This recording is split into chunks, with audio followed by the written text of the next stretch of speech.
Man, you really dropped the ball on this one. Okay, maybe not you specifically, but some of the wide receivers you're thinking about drafting this year, they may be dropping the ball.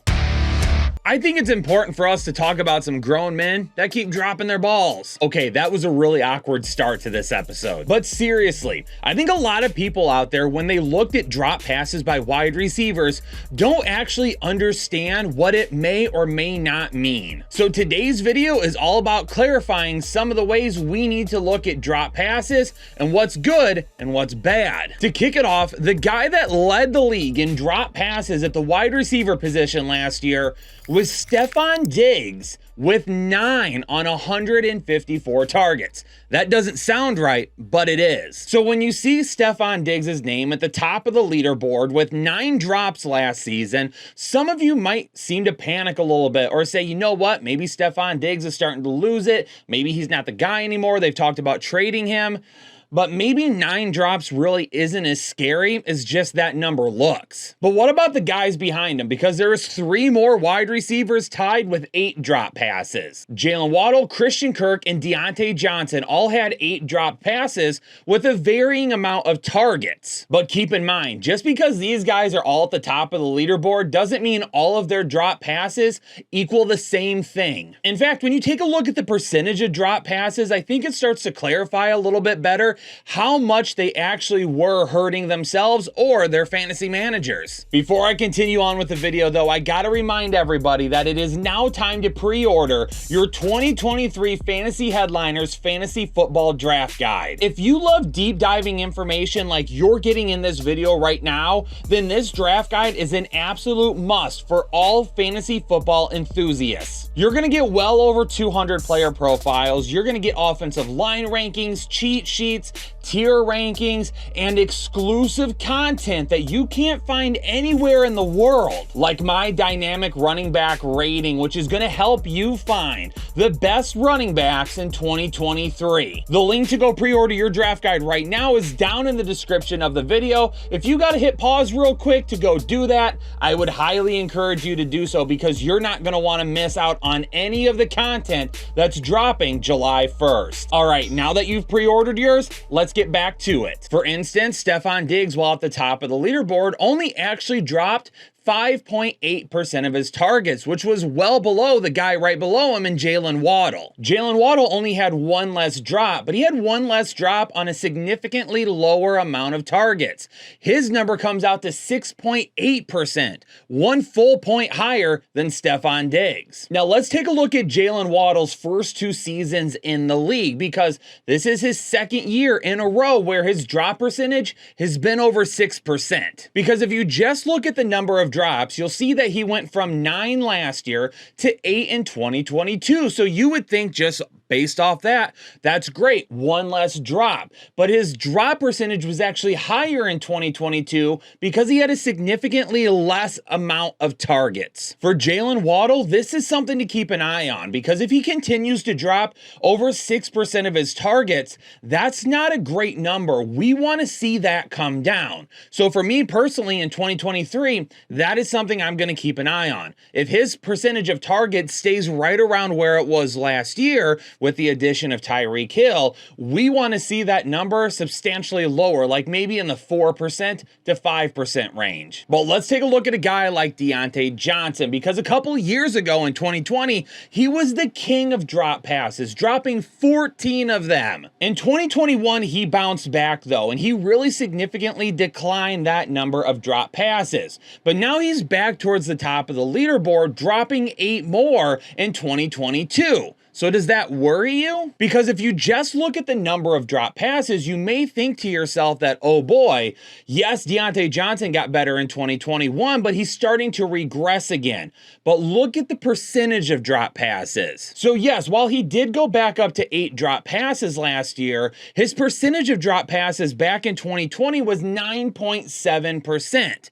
And now that he's back up to 8, it's okay because his amount of targets went up. So his percentage of drop passes this last season was only 5.4%. So even though he is slightly up from 2021 to 2022, he is still significantly lower from 2020 to 2022 because of the amount of targets that he gets. So 2023 will also be very telling, especially if we see those targets start to go back down as the likes of George Pickens gets more involved. They've brought in Allen Robinson, Pat Freiermuth, they drafted Darnell Washington, Najee Harris could get more targets. So if those numbers start to creep back down, but the drops continue to be there, if that percentage goes back up, then we're worried about Deontay Johnson. But for now, I'm not, because he's getting so many targets that that number is likely to be a little higher. Let's add the next two names to the list from 2022.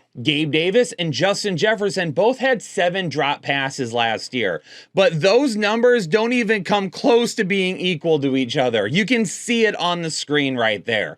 We'll talk about Gabe Davis in a second, but let's just talk about how crazy Justin Jefferson is. Not only did Justin Jefferson take his drop passes from 9 down to 7 in 2021 to 2022, but he also increased significantly the number of targets. So like you've seen from this information here, the more targets you have, the more drops you're likely to have as well. But Justin Jefferson's 3.8% is an absolutely crazy number considering the fact he had 184 targets last season. Now, this is a team that's got a younger Jordan Addison going in to replace Adam Thielen as the wide receiver 2. You've got a full season of TJ Hawkinson now. So the pressure is going to be off Justin Jefferson. He is still a guy that even with those two playmakers there could still see 10 targets a week at least. And not only that, but hopefully he gets a few more one-on-one matchups. That's just one of the reasons why Justin Jefferson, for me, is the 1.01 in football this year. But let's just chat about Gabe Davis for a second, because personally, I still like Gabe Davis.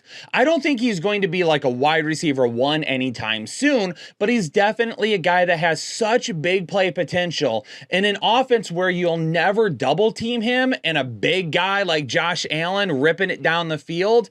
Those big weeks are bound to come every once in a while. But I will admit, even though I think he can bounce back this year, the drops are a huge concern for Gabriel Davis, and probably part of the reason why they wanted to add a guy like Dalton Kincaid to the offense. Because in 2021, he only had 4 drops, so it didn't really pop up on anyone's radar. But because he only had just over 60 targets, he had a drop percentage just over 6%. But now we move on to 2022, and yes, his targets increased, but his drop percentage went up a full point as well. He did have more drops, which again, based on the information we have, the more targets you have, the more likely it is that you're going to have more drops. But he had more targets and he had significantly more drops, and his drop percentage went up.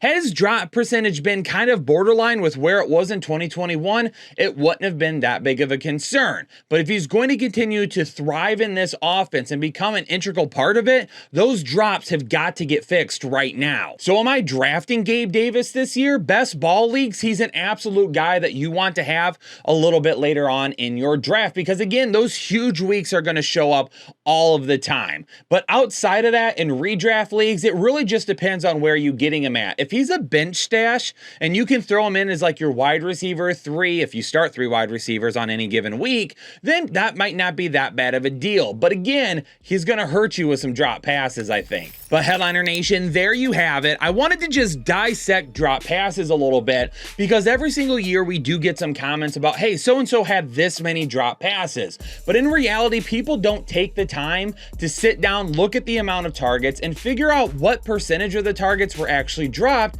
to see if that drop number is significant, or if we need to say, hey, he's just got that many drops because he gets that many targets. But do me a favor, Headliner Nation, if you like the video, hit the like button. If you dislike the video, then hit the dislike button. But whatever you do, make sure you leave a comment down below and let me know, out of the information you've seen here, are you scared about Gabe Davis? Are you scared about Deontay Johnson? Do any of these drop numbers here worry you about a specific player? And also make sure you hit that subscribe button and you stick around all season long to see what we have in store for you. Peace out, Headliner Nation. Stay safe and healthy, and I'll catch y'all on the next episode of the Fantasy Headliners.